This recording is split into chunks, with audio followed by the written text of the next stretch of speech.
Noi vogliamo essere questo, noi vogliamo essere protagonisti, non vogliamo delegare ad altri, non siamo abituati ad ascoltare in silenzio, non possiamo stare rassegnati in un angolo, in disparte. Noi dobbiamo essere quelli che cercano di cambiare le cose, di reagire, altrimenti non avremmo mica fondato questo partito. Il Partito Democratico oggi c'è. Lo ha detto prima Chiamparino, lo ha detto e lo sottoscrivo in pieno questo.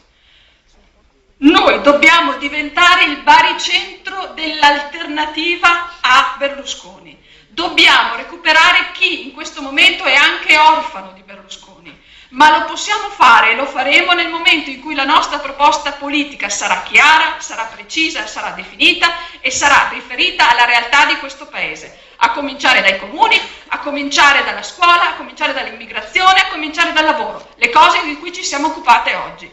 È attraverso questo che noi diventeremo la reale alternativa a Berlusconi. E da questo territorio, dal Veneto, è quello che faremo nei prossimi mesi, nelle prossime settimane.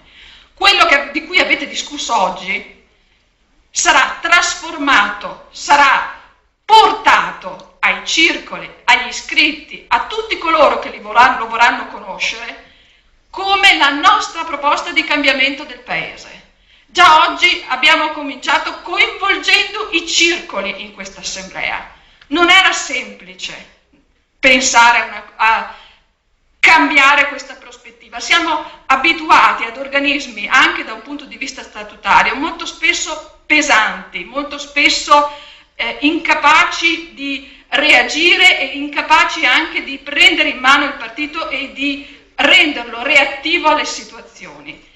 Invece abbiamo una forza potente, abbiamo la forza di 532 circoli, abbiamo la forza di decine e decine, centinaia di amministratori, abbiamo la forza di migliaia di iscritti, abbiamo la forza di centinaia di iniziative che vengono fatte tutti i giorni in questo territorio.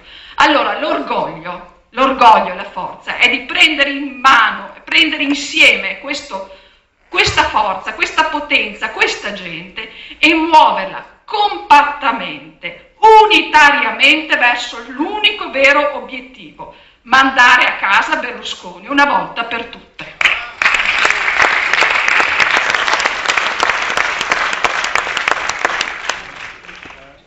Oggi noi abbiamo avuto a che fare con i nostri amministratori. I comuni del Veneto sono la prova più concreta del fallimento della Lega. Non dimentichiamoci qui chi è l'obiettivo. La Lega aveva promesso più risorse per questi territori, più attenzione per il merito. Le tabelle che sono state allegate nel lavoro di gruppo dimostrano esattamente il contrario.